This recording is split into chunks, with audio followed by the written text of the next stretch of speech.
Nos vamos a la AMT, en este caso a la asociación Trambús, donde trabaja muchísima gente en pro de mantener la historia de la automoción, del transporte en la ciudad de Málaga desde hace muchos años. Y su mejor representante, alguien que ha estado con nosotros muchas veces en este programa, es José Ramón Rodríguez, que bueno, pues lleva ya muchos años en la AMT, que nos va a poner al día. José Ramón, ¿qué tal? ¿Cómo estás?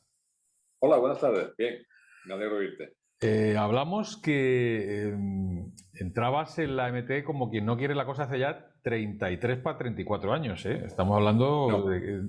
tengo 32 para 33. Bueno, Sí, entré en el 88 y ahora se cumplen los 33 años. cuéntame un poquito por encima, tú que tienes esa visión de prácticamente haber estado en la década de los 80, 90 y la década de los 2000 y lo que llevamos de 2020, ¿qué diferencias básicas hay entre los vehículos que tú llevabas al principio, en los años 80, a los que hay ahora?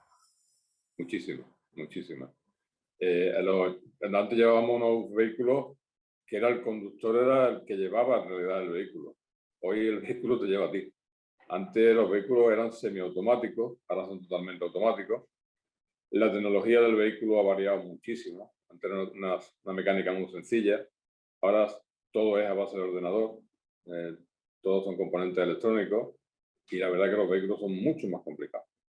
Eh, tú y yo, que somos de una quinta parecida, de joven te habrás subido tú en la MT antes de trabajar en ella, cuando existía el cobrador detrás, ¿no? A ti te tocó en la época que tú te incorporaste a la MT, ya no había cobrador detrás, ¿no? Yo cuando ya entré ya existía el agente único, pero sí he vivido la época de los cobradores porque yo vivía en Pedregalejo y estudiaba en El Palo. Entonces cogía el autobús todos los días. Y me acuerdo, a mí me gustaba ir no con el cobrador, me gustaba ir con el conductor. Y me gustaba ir en la parte delantera, tenía una barra que iba desde la puerta hasta el centro perdón, una barra que cerraba el espacio del conductor e iba cogida al centro de la puerta y a mí me gustaba ir ahí, en la escalerilla, puesto en esa barra. Y la verdad, los cobradores eran los que realmente mandaban en el coche, eran los que mandaban a abrir puertas, cerrar, parar, arrancar. Y con los cobradores no conocía muy pocos cobradores. Conductores me los conocía prácticamente a todos de la línea del Palo. Y yo creo recordar que se eliminaron a principios de los 80, ¿no? Los cobradores traseros, ¿no? Sí, lo eliminaron sobre los 80. Cuando entró Fernando Barrera en la empresa fue cuando se eliminaron los cobradores. Fue cuando también se hizo el cambio de imagen de la empresa. Dejamos de llamarnos empresa municipalizada de transporte urbano para convertirnos en sociedad anónima municipal como empresa malagueña de transporte, y ya ahí se eliminaron los cobradores. Los últimos cobradores pasaron a comisión de servicios en el ayuntamiento y estuvieron hasta prácticamente el principio de los años 90, 92, 93, que volvieron otra vez a la MT y al poco tiempo ya se eliminaron, se fueron jubilando y los quitaron a todos del medio. Uh-huh. En esas distintas épocas hay características de librea, ¿no? De lo que es el aspecto de los coches, de los autobuses, con digamos, unos colores específicos de cada época. Esa época que te tocó era ya lo que era, que tenía era una parte blanco, naranja Sí. Mira, cuando se hizo el cambio de imagen de la empresa en el año 84, cuando se convirtió en sociedad anónima municipal, llevaba tanto el cambio de los colores de la librea de los autobuses como también el cambio de la uniformidad. Iba en consonancia con el autobús. En aquella época entraron los colores naranja, negro y blanco, y los conductores iban vestidos con un pantalón naranja, una camisa beige y una chaquetilla gris. Después, en el año 92, cambiamos la librea y entró el verde pistacho.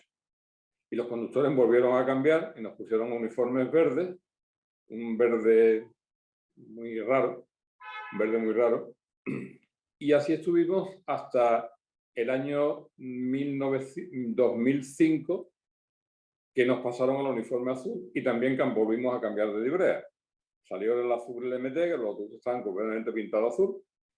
Y ahora, a mediados de 2013 o 2014, ya empezaron a hacer una librería mixta que lleva el azul, el blanco, el azul y el negro, que es lo último que está llegando, que es lo que tenemos actualmente.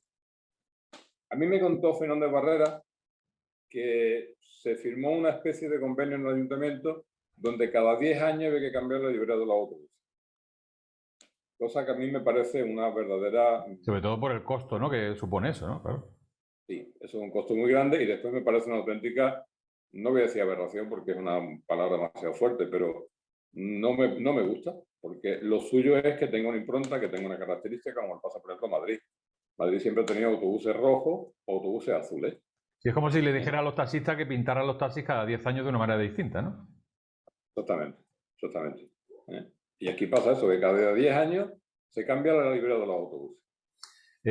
Estás ahora metido en un proyecto, aparte de tú ser uno de las cabezas visibles de la asociación Trambús, que recuperáis vehículos antiguos y los ponéis al día después de mucho trabajo, prácticamente de vuestro tiempo particular. Estás metido en un proyecto de escribir un libro sobre los 130 años de historia del transporte en Málaga, que ya se dice de pronto, ¿no? Sí, bueno, el libro está totalmente escrito. El libro ahora mismo lo están corrigiendo y espero que en 2 meses, de 2 a 3 meses, esté en la calle y lo pueda comprar cualquier malagueño o cualquier persona que lo quiera. El libro recoge desde la llegada de los primeros tranvías de mula allá por 1875 hasta 2019, hasta el 1 de diciembre de 2019, que la empresa cumple los 70 años como empresa malagueña de transporte, y yo ahí cierro mi libro. Este año que estamos se cumplen 130 años desde la puesta en funcionamiento del primer tranvía de mula, le decían el tranvía municipal o urbano. Y era un recorrido que se hacía partiendo del Boquete del Muelle, entraba por calle Torrijos, que actualmente es calle Carretería, iba por calle Álamo, iba a la estación, que en aquel entonces se llamaba Estación de Córdoba, ya que la estación la hicieron la familia Heredia y Loring, y la hicieron para traer el carbón de los Pedroches para su empresa. Y por eso los Pedroches están en Córdoba y la estación se llamó Estación de Córdoba. Para que la gente un poco se ponga en esa imagen. Tranvías tirados por mulas eran tranvías, digamos, vagones que iban sobre raíles o iban sobre... Sí. No, los tranvías, vamos, los tranvías tirados por mulas, como nosotros iban sobre sus carriles, iban sobre sus carriles. Después también hubo un proyecto que se llamaba los Reaper. Los Reaper eran tranvías que bien podían circular por raíles o por carriles, o podían circular por cualquier sitio. Eso era un señor francés que los inventó. Lo que pasa es que ni el mantenimiento fue bueno, ni tampoco las condiciones que querían, porque pretendían que le arreglaran todas las calles, porque decían que el Reaper saltaba demasiado y que la gente iba pegando demasiados botes. Tú imagínate una calle empedrada, una rueda de madera, si aquello tenía que pegar botes, sí o sí, no había otra manera. Y aquello no cuajó, aquella oferta no cuajó.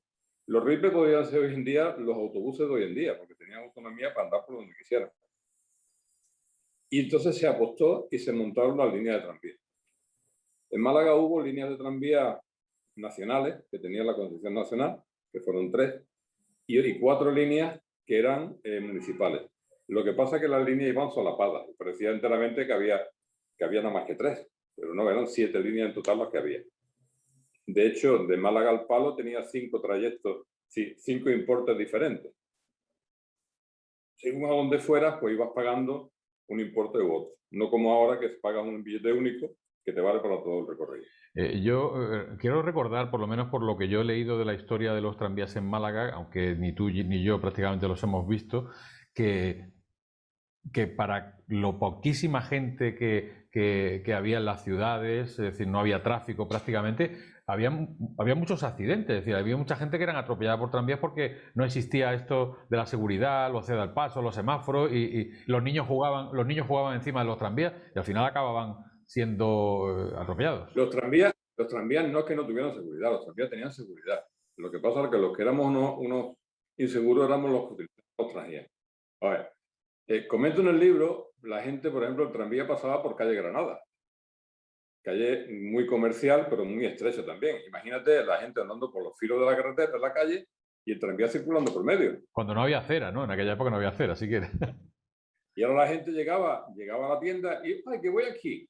Y automáticamente se tiraba del tranvía. Prácticamente en marcha se tiraba del tranvía. Claro, había muchos accidentes. Es lógico que lo hubiese, ¿eh? Porque la gente era un poco imprudente. Pero te puedo decir que en 1910 obligaron a los tranvías a poner medidas de protección. Le obligaron a poner cadenas, no cadenas, sino una reja en las puertas, y le obligaron a poner unos tambuchos en lo que es donde la gente le decía en el tope, para que la gente no se subiera.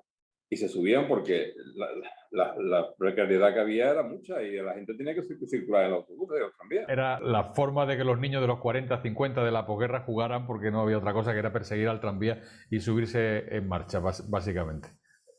José Ramón, cuéntame un poquito, porque tenemos fotos que vamos a ir poniendo encima, hitos que tienen que ver con los autobuses que tú has llevado, características, complicaciones a la hora de manejarlos. Ya sabemos que los de antes eran muy, muy manuales y los de ahora son muy automatizados, pero cuéntanos un poco, tú que has vivido las épocas. ¿Cuál fue, qué te dejó mejor recuerdo acoplado a la época en la que estabas? A mí el autobús que más me ha gustado ha sido el Pegaso 6038, que es el autobús, primero, el que más unidades ha tenido la empresa malagueña de transporte. Ha tenido 108 autobuses Pegaso 6038. De ellos, casi 100 fueron a Cuba, cargados con ayuda humanitaria, y todavía sé que hay algunos circulando por Cuba, ¿eh? Y estamos hablando que son autobuses... Con 50 años llegaron, casi, ¿no? Claro, llegaron desde el 81 hasta el 85, 86, quizás pudieran ser los últimos, ¿eh? Y todavía hay algunos circulando por Cuba, ¿eh? De hecho, en mi libro salen algunas fotos tanto en Málaga como en Cuba, ¿eh? Y en Cuba fue una cosa curiosa porque se les concedió una licencia que no era tampoco muy normal. Les permitieron seguir circulando con las matrículas malagueñas. Llevaban la matrícula malagueña y la matrícula cubana, ¿eh? Cada uno le hizo después, lo tuneó como pudo, como quiso, y hay verdaderas aberraciones. Hay uno como unas bocinas muy grandísimas, otros le han puesto el logotipo de Leyland. Sí, hay unas barbaridades por ahí de los cubanos, pero los coches siguen trabajando. Sí, el mérito que tienen es que después de 40 años y con escasez de piezas se busquen la vida para que sigan funcionando, ¿no? Básicamente Sí, eso. totalmente. Además, el 6038 era un vehículo que con un alambre se arreglaba muchas cosas, cosa que hoy en día es imposible de hacer, ¿no? Una cosa, tú, la asociación a la que pertenecéis a un gran grupo de empleados de la MT Trambús, pone en valor la historia física, es decir, los vehículos que estaban en Málaga funcionando hace muchos años. ¿Qué tenéis ahora mismo un poquito ya como para acabar, que me digas o le digas al público que nos oye en este momento, qué tenéis ahora mismo ya restaurado, de los que alguna vez hemos visto incluso aquí en nuestro programa, y qué tenéis por restaurar? Bueno, tenemos restaurado muchas cosas. Ahora la pandemia nos ha hecho mucho daño, porque un año parado, como llevamos prácticamente, sin poder reunirnos y sin poder hacer nada, a vehículos antiguos le hacen mucho daño. Después tampoco tenemos el apoyo que nos gustaría tener. Por desgracia no nos apoyan ni nos ayudan todo lo que nosotros quisiéramos. Los vehículos que tenemos, pues mira, tenemos una joya como es el Pegaso 6035 articulado. El Pegaso 6038 tenemos 4. De ellos, uno ha sido el último Pegaso 6038 que ha estado circulando, que lo hemos conseguido en una subasta militar, puesto que el autobús ha venido de Cartagena y es militar, yo te digo. Tenemos otro que ha estado trabajando en la serie Cuéntame, también lo tenemos aquí en Málaga. Otro que viene de Cádiz. Tenemos las 3 configuraciones que hizo Pegaso para este vehículo: puerta delantera, puerta delantera y central, puerta delantera y trasera, y 3 puertas. Tenemos las 3 configuraciones.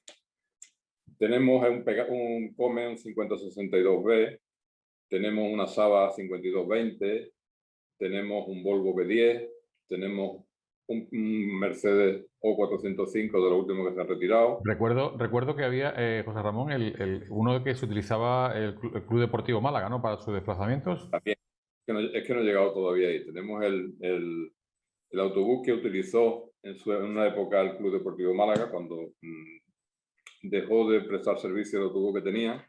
Se hizo un acuerdo con Viajes Torremolinos para que eran 3 autobuses, 3 DMC que tenía Viajes Torremolinos, indistintamente uno de ellos fuera a atender al Club Deportivo Málaga. Curiosamente, nosotros tenemos uno de esos autobuses que prestaba servicio como vehículo oficial del equipo. ¿Y recuerdas de qué época es más o menos ese autobús? Ese autobús es de 1961. La década de los 60. Sí. Y estuvieron 4, 5, 6 años aproximadamente, estuvieron trabajando para el club. Yo te digo que eran de Viajes Torremolinos. Y como el dueño de Viajes Torremolinos pertenecía a la directiva del club, pues le ofreció, en lugar de que compraran otro autobús, le ofreció de que estos autobuses, que eran, imagínate, autobuses con asiento individual en aquella época, con reposacabezas, con asientos reclinables, eso era un auténtico lujo por el principio de los años 60. Se los ofreció al club para que hiciera con ellos los viajes de los jugadores, en lugar de comprar uno, claro. Bueno, pues entonces para acabar, José Ramón Rodríguez, me dices que en 2 meses estará tu libro ya con la historia del transporte malagueño prácticamente a la venta. Lo espero que sea a la venta, espero y deseo. Bueno, pues nosotros desde aquí, Conduzco Yo desde Canal Málaga, nos haremos eco de ese libro que yo estoy deseando particularmente que llegue para conocer desde dentro esa historia por alguien que ha vivido, por lo menos incluso desde el volante de la MT, durante 32 años, casi 33, todo lo que ha pasado por este fantástico y precioso mundo en casi 130 años. José Ramón Rodríguez, querido amigo, muchas gracias por estar con nosotros. Gracias a ti siempre. Hasta luego.